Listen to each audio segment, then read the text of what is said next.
aujourd'hui c'est le vendredi 7 avril. Normalement je ne suis pas censée bosser, mais si vous me voyez assise ici devant mon ordinateur à mon bureau, c'est que j'ai forcément quelque chose à faire, on est d'accord. Aujourd'hui c'est férié ici, c'est férié aussi lundi, donc en fait on a un très très grand week-end. On a vendredi, samedi, dimanche, lundi, ce qui est génial parce qu'en fait ça va permettre de déconnecter un petit peu, de se reposer un petit peu. Nous on va partir samedi, dimanche, lundi, donc on part demain matin assez tôt dans la montagne. Ça va nous faire beaucoup de bien. Moi j'ai vraiment besoin là un peu de m'isoler et de penser à autre chose que le travail. Donc vous me direz pourquoi tu es en train de travailler là et pourquoi tu es en train d'être devant ton ordinateur, parce qu'en fait j'ai pris du retard. Et cette petite capsule de vidéo c'est vraiment pour vous montrer que la vie, le quotidien de quelqu'un qui travaille à son compte, c'est pas tous les jours facile. Il y a des moments en fait où on va avoir un peu de difficulté à avancer, on va avoir un petit peu des problèmes, etc., des hauts et des bas. C'est ce qui s'est passé cette semaine. C'est pour ça que je suis en train de travailler là, parce que j'ai pas pu boucler tout ce que j'avais à faire cette semaine. C'est un peu triste, mais c'est comme ça.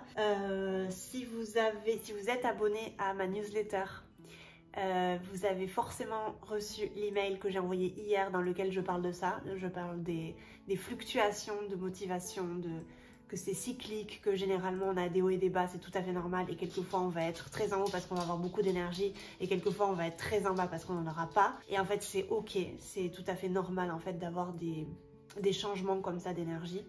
Tout ça pour vous dire que voilà, je suis en train de bosser. Je m'étais promis, et ça en fait je suis très en colère contre moi-même parce que je m'étais promis en ce début d'année 2023 que j'allais affronter mon aversion pour les numéros, donc pour la comptabilité, et que j'allais en faire un petit peu toutes les semaines, genre 15-20 minutes pour essayer de me libérer un petit peu de ce poids à la fin de chaque trimestre. Résultat, nous sommes le 7 avril, je dois envoyer mon trimestre à mon comptable mercredi prochain. Et bon, mais qu'est-ce qu'elle fait elle? Natsu! Bon, elle m'a attaqué. En fait, elle a vu un truc sur le bureau et elle a envie de l'attraper. Bon, bref. Je m'étais promis de faire de la compta toutes les semaines. J'avais même pris un créneau en fait dans la semaine, le vendredi matin, pour faire de la compta entre 15 et 20 minutes toutes les semaines, pour éviter du coup ce rush de la fin de trimestre pour envoyer le fameux Excel de mes revenus et de mes dépenses à mon comptable. Est-ce que j'ai réussi à le faire? Bien évidemment non, parce que j'ai un gros problème avec les chiffres, avec la comptabilité. C'est quelque chose qui me sort par les yeux, c'est quelque chose qui me fait paniquer presque. Enfin, j'ai vraiment une grosse aversion. Il va falloir que je réfléchisse vraiment à le déléguer, et en fait j'ai peur entre guillemets de le déléguer parce que ça voudrait dire que je donnerais accès vraiment à la personne en question, à tous mes comptes, à tout vraiment. Donc c'est quelque chose qu'il faut vraiment que je travaille, et quelqu'un en qui vraiment j'aurai entière confiance. J'ai réfléchi à demander à mon copain qui m'aide sur ça, parce que par exemple c'est lui qui a fait tout mon Excel, etc. C'est lui qui a tout automatisé, mais comme il ne parle pas français, il y a des choses en fait où je pense qu'il va pas pouvoir être à 100% autonome sur certains petits points. Donc je suis pas certaine en fait de ça. Bref, c'est pour vous dire que aujourd'hui j'ai de la compta à faire un petit peu. Parce que là en fait j'ai plus le choix et si je veux partir tranquille ce week-end, il va falloir que j'en fasse un petit peu aujourd'hui. Et j'ai quelques petits emails aussi auxquels il faut que je réponde, notamment des demandes d'informations pour l'école des profs. J'ai 2 ou 3 emails comme ça en attente qu'il faut que je traite. Mais voilà, ça va être une journée un petit peu tranquille. Il est 15h30, je dois faire ça. Et voilà, je pense que ce week-end ça va me faire beaucoup de bien, parce que là cette semaine en fait c'était une semaine très compliquée pour moi mentalement parlant, je dois dire, parce que j'ai eu une aversion pour, je dis beaucoup aversion dans cette vidéo, j'ai eu une aversion un peu pour tout ce qui était réseaux sociaux, mon travail en général en fait je pouvais plus le voir en peinture. Et ça arrive en fait, c'est normal, on est tous des humains et il faut juste se dire que bon ben voilà, des fois ça marche pas comme on veut.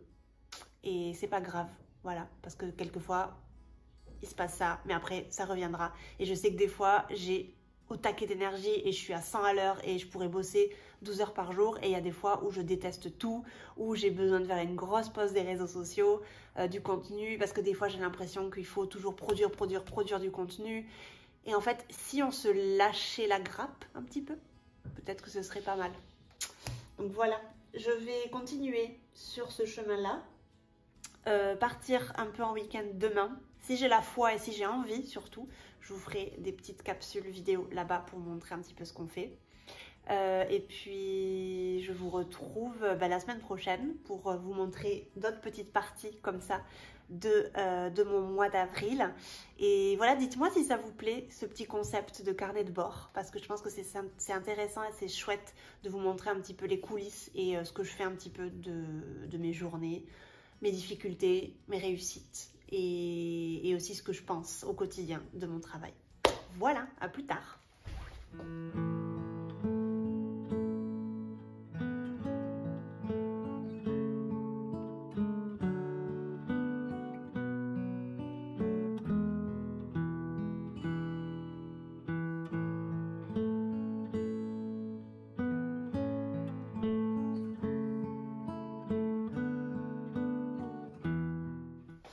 On est mardi, je crois que c'est le 11. Ouais, mardi 11 avril et je suis rentrée de mon petit week-end à la montagne hier soir. Ça m'a fait le plus grand bien. Je dois dire la vérité, en fait. C'était la chose que je devais faire pour récupérer un petit peu la motivation et pour récupérer un petit peu l'envie de continuer à travailler. Parce que j'étais pas dans un excellent mood avant de partir. Et en fait, je me suis rendu compte à quel point c'était nécessaire de partir de temps en temps, de s'évader un petit peu et surtout d'être en contact avec la nature. Moi, c'est quelque chose qui est très important pour moi. Malheureusement, je vis dans une grande ville. Enfin, malheureusement, pas vraiment malheureusement parce que j'adore vivre en ville. Mais quelquefois, j'ai quand même besoin de cette petite coupure, d'être un petit peu en contact avec la nature, avec le vert, avec les montagnes. Et moi, je suis pas du tout une fille de la mer, même si ça fait énormément de temps que j'habite en Espagne, et du coup à Barcelone.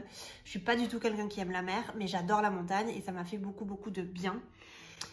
C'était vraiment revigorant.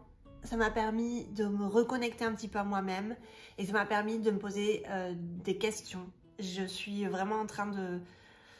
Je suis sur un cheminement en fait et sur des questions qu'il faut que je me pose pour avancer. Je vais pas vous dire encore trop ce que j'en pense pour l'instant parce que je suis pas encore arrivée à ma conclusion. Quand je serai arrivée à ma conclusion et que je serai prête à vous partager certaines choses, je le ferai.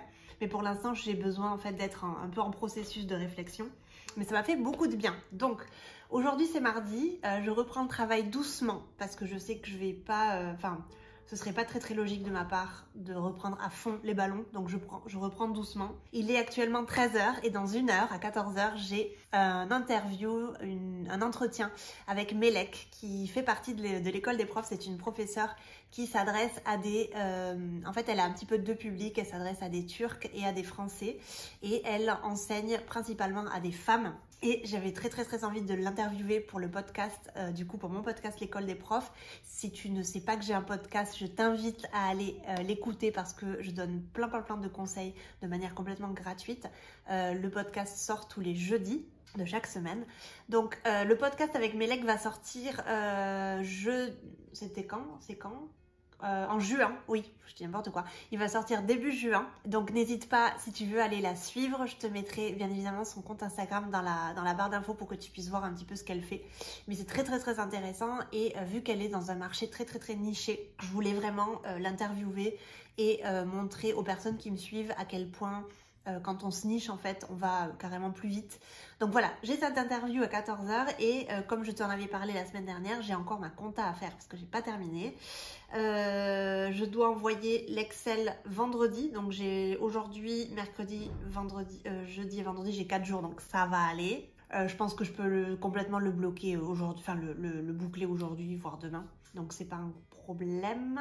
Ce week-end, pendant que j'étais à la montagne, un nouveau professeur nous a rejoint à l'intérieur de l'école des profs. Elle a rejoint parce que c'est une femme, elle a rejoint la formation sans accompagnement. Si tu n'es pas au courant, il y a deux versions de l'école des profs, la version avec et la version sans accompagnement, bien évidemment à des budgets complètement différents. Je t'invite à aller voir dans la barre d'infos pour plus d'informations, mais je suis très contente d'avoir une nouvelle inscrite, une nouvelle professeure qui nous a rejoint.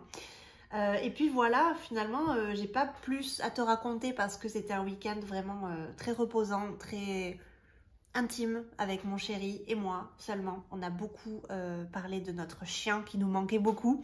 Pour les personnes qui ont des chiens, vous savez à quel point on les adore. Et puis on a fait quelques petits achats parce que moi chaque fois que je vais en Andorre, enfin chaque fois que je vais en France en général, j'ai des petits achats comme ça que j'aime bien.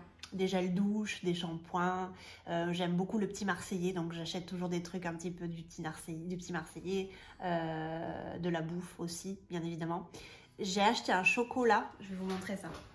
Je vous embarque dans ma cuisine. Alors, moi j'aime beaucoup, pendant les périodes des fêtes, les Pyrénéens, vous devez connaître, bien évidemment. Et en fait, je ne savais pas, mais en France, il y a la version en tablette de chocolat. Incroyable. Donc c'est trop bon, bien évidemment, je suis trop contente. Qu'est-ce que je peux vous montrer d'autre? Ah oui, on a acheté, alors peut-être que là les Bretons vont être en PLS. Mais j'avais ramené ça de France, de Toulouse, il n'y a pas très longtemps. Caramel beurre salé, mais bon voilà, c'est pas une marque bretonne, etc. Mais c'est trop bon. Et du coup, vu que c'est très bon, on en a ramené un deuxième, voilà. Et puis c'est très pratique parce que vu que c'est comme ça en tube, bah c'est hyper pratique. Voilà, plein de petites choses aussi, mais des trucs sucrés, du chocolat, etc. Voilà, qu'on adore. Aujourd'hui, on est vendredi 14 avril et quand on est vendredi, ça veut dire que j'ai des cours en présentiel. Je vais répondre direct à la question parce qu'on me pose souvent cette question, à savoir comment est-ce que je fais pour encore donner des cours en présentiel avec tout le boulot que j'ai avec l'école des profs. Et en fait, c'est très simple, j'ai que 2 cours en présentiel et j'ai que 2 cours de toute façon dans toute la semaine. À part ces 2 cours-là, le vendredi après-midi, j'ai rien d'autre. Et en fait, ces 2 cours-là, il y a un cours à 15 h avec une avocate que j'ai depuis des années. Et à 17 h 30, j'ai un cours avec 2 petites filles que j'ai aussi depuis des années, à qui j'enseigne le français. Je les ai au moins depuis 4 ans. Ouais, depuis 4 ans, elles sont incroyables. Elles ont 10 et 13 ans, 10 et 8 ans, pardon. Elles sont incroyables. Et du coup, on utilise les loustiques comme manuel. On utilise encore plein de choses pour sortir un petit peu du manuel l'élastique qui est pas quelquefois, enfin des fois j'ai l'impression qu'il n'est pas hyper complet, il manque quelques petites choses. Moi j'amène toujours des flashcards, enfin j'ai vraiment tout un truc que je vais te montrer de toute façon juste après. Mais voilà, c'est vraiment ces 2 cours là, ça me permet de déconnecter de l'école des profs et de déconnecter de mon boulot un petit peu, marketing, tout ça. Déconnecter des réseaux sociaux, déconnecter des écrans parce que c'est des cours en présentiel et ça me fait le plus grand bien. Donc je suis très contente chaque vendredi après-midi d'avoir ces 2 cours là, ça me permet d'avoir un humain en face de moi, d'avoir une pause un petit peu au niveau digital et ça me fait le plus grand bien. Je vais te prendre avec moi un petit peu aujourd'hui pour te montrer du coup comment ça se passe. Avec l'avocate, je vais pas pouvoir filmer. Avec les petites, je vais essayer de filmer un petit peu sans les montrer forcément parce que je respecte ça.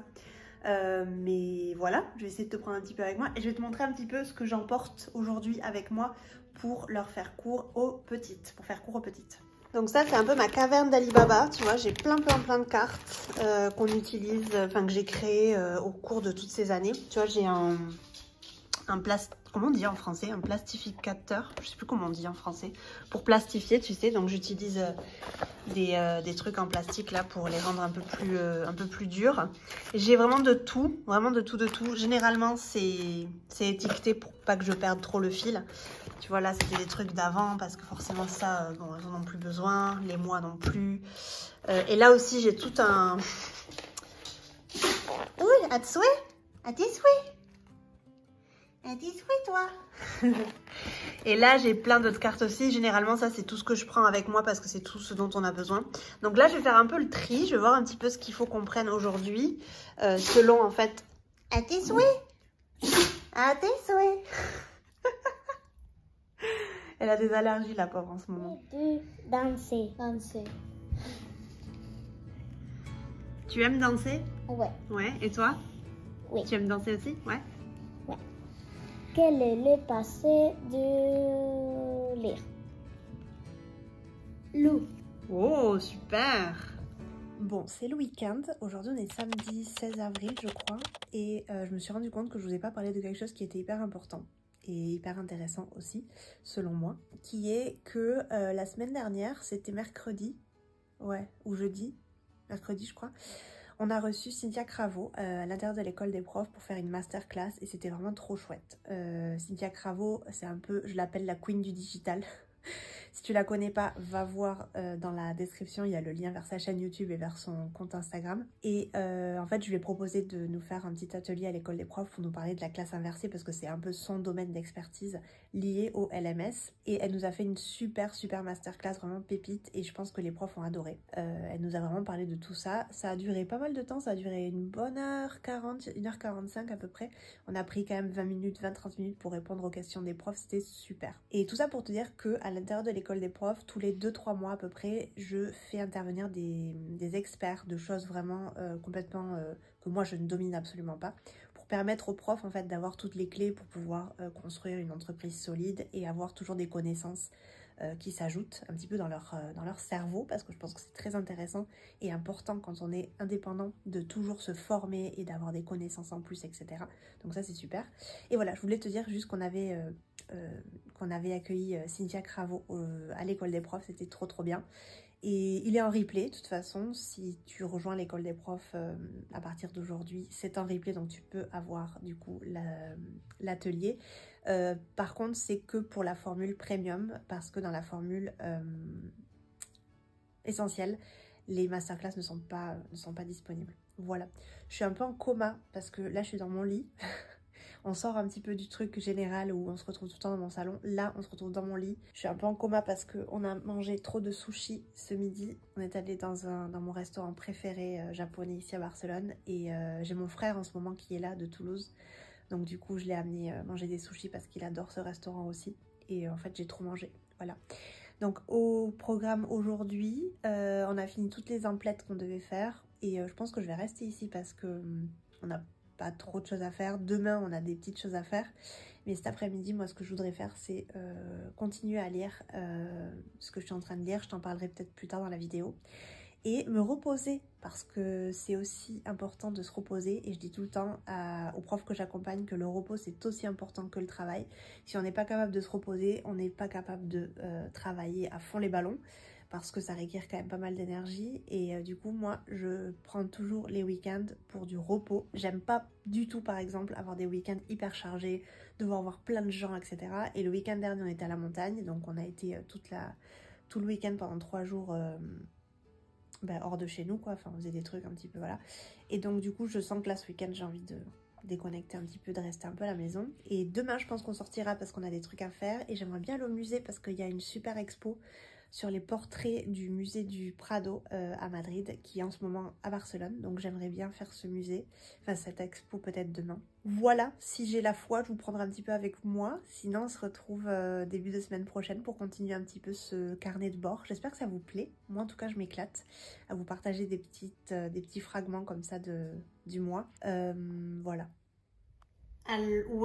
Moi sincèrement je conseille pas d'avoir 2 freebies. Je pense qu'il faut avoir un freebie parce que quand on commence à diluer un petit peu l'attention de nos futurs élèves, quand on commence nous-mêmes à créer plein de produits parce qu'on n'est juste pas focus sur un, je pense pas que ce soit la bonne stratégie sincèrement. Je pense que là l'idée c'est, si par exemple Céline elle est pas contente ou elle trouve que son freebie est trop généraliste, elle est pas à l'aise avec ce freebie là, je pense que l'idée c'est de revoir le freebie, de pas jeter à la poubelle ce qu'elle a fait, parce que forcément on peut tout à fait recycler le contenu et ça c'est très bien, mais je pense qu'il va falloir qu'elle soit un peu moins généraliste, qu'elle sache exactement à qui elle veut s'adresser et du coup à créer un freebie pour ces personnes là. Ensuite, créer un freebie avec des exercices, oui, pourquoi pas. Tant que pour moi, en tout cas, ma vision des choses, c'est que il faut que tu aies les corrections des exercices à la fin du freebie pour pas laisser ton élève un petit peu en mode « Ok, bah, j'ai fait ça, mais est-ce que c'est correct ou pas ?» On n'en sait rien. Donc, il faut absolument des corrections à la fin du freebie, à la fin du e-book si c'est un e-book. Mais ouais, je pense que le fait d'avoir 2 freebies, c'est pas une excellente idée. Parce que je pense que ça dilue l'attention de notre prospect et puis nous-mêmes en fait ça nous met dans une position où on ne sait pas vraiment à qui on s'adresse, alors que si on sait qu'on a un freebie qui est hyper ciblé et que ce freebie là est téléchargé, là déjà ça nous donne une première information, ça veut dire que les gens sont intéressés et ça veut dire qu'on a bien ciblé notre communication. Ça c'est un peu ma réponse à la question de Céline. J'espère qu'elle le verra du coup en replay quand elle regardera cette vidéo, ce live. je sors du live de l'école des profs qu'on a eu à 15 h. Ce live a duré assez longtemps. Généralement, il faut toujours compter une petite heure, mais là, aujourd'hui, ça a duré un peu plus longtemps parce qu'on avait vraiment quelque chose à débloquer chez une prof. C'était vraiment passionnant. Aujourd'hui, j'ai adoré. Et aujourd'hui, j'ai vraiment compris, enfin, je le comprenais bien évidemment avant, mais aujourd'hui, je trouve que l'aspect communauté, il a pris tout son sens. Et je vous explique de suite. En fait, on était face à une problématique où il y a une prof qui... Pour elle, c'est assez clair à qui elle veut s'adresser, mais elle n'est pas encore arrivée à trouver la manière de le faire et les points de douleur de ces personnes-là. Elle a été en contact avec ces personnes-là, elle sait à peu près de quoi il s'agit parce que elle a rencontré des personnes qui ont cette même problématique, mais elle a encore du mal à communiquer à ce sujet-là. Et en fait, c'est très intéressant parce qu'aujourd'hui, on était une dizaine, je crois, dans le live, et on avait la majorité, plus de la moitié des professeurs qui étaient connectés au live d'aujourd'hui, qui étaient dans la situation de l'élève idéal de cette prof. Donc c'était super intéressant parce que ils ont pu en fait lui raconter un petit peu leur expérience, leurs points de douleur, leurs problématiques. Et du coup, elle est sortie avec une feuille remplie d'infos. Elle nous a dit vraiment qu'elle était hyper reconnaissante parce qu'elle a pu avoir vraiment la vision un petit peu de tout le monde. Et ça, c'est super. Et c'est pour ça, en fait, que j'adore cette communauté. C'est parce qu'on est tous là pour s'aider. C'est pas juste moi, je donne... ma réponse ou mon avis sur quelque chose, c'est que toute la communauté participe et donne son avis et c'est ça en fait qui nous rend plus forts. Donc voilà, juste pour dire que j'adore la communauté à l'école des profs, on est vraiment hyper soudés et je trouve que c'est ça qui fait notre force, c'est qu'on s'entraide, on se soutient quand il y a des baisses de morale ou quand il y a des coups de mou, quand il y a des questionnements, etc. On est là les uns pour les autres sur le Discord, sur le serveur de discussion pour se mettre un petit peu de baume au cœur et pour se dire que ça va aller. Et c'est ça que j'adore en fait à l'école des profs, c'est cette communauté qui est vraiment très chère à mon cœur. Et en live en fait ça se voit encore plus parce qu'ils s'entraident, ils rigolent entre eux, puis ils se connaissent parce que l'école des profs ça dure quand même 1 an. Donc pendant 1 an vous avez quand même le temps de tisser des liens entre profs. Il y a des profs qui se sont déjà rencontrés dans la vraie vie, moi j'en ai rencontré pas mal aussi. Il y a vraiment une communauté qui est virtuelle mais aussi qui sort du virtuel et qui prend tout son sens dans la vie réelle. Et voilà, je voulais juste vous dire à quel point j'adore la communauté de l'école des profs. Et si vous avez envie de nous rejoindre, c'est par en bas, dans la barre d'infos, vous avez toute l'information.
Clôturer le vlog ici, j'espère que vous avez aimé me suivre un petit peu tout au long du mois d'avril.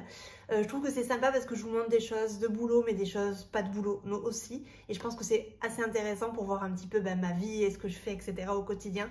Si vous avez aimé ce type de vidéo, ce type carnet de bord, n'hésitez pas à mettre un pouce en l'air, comme ça va me servir pour savoir si vous avez aimé ou pas. Et si vous aimez pas, je continuerai pas, ça c'est sûr. Donc mettez un pouce en l'air si vous avez aimé, mettez un petit commentaire aussi, ça me fera toujours plaisir. Et on se revoit dans la prochaine vidéo. Bye bye!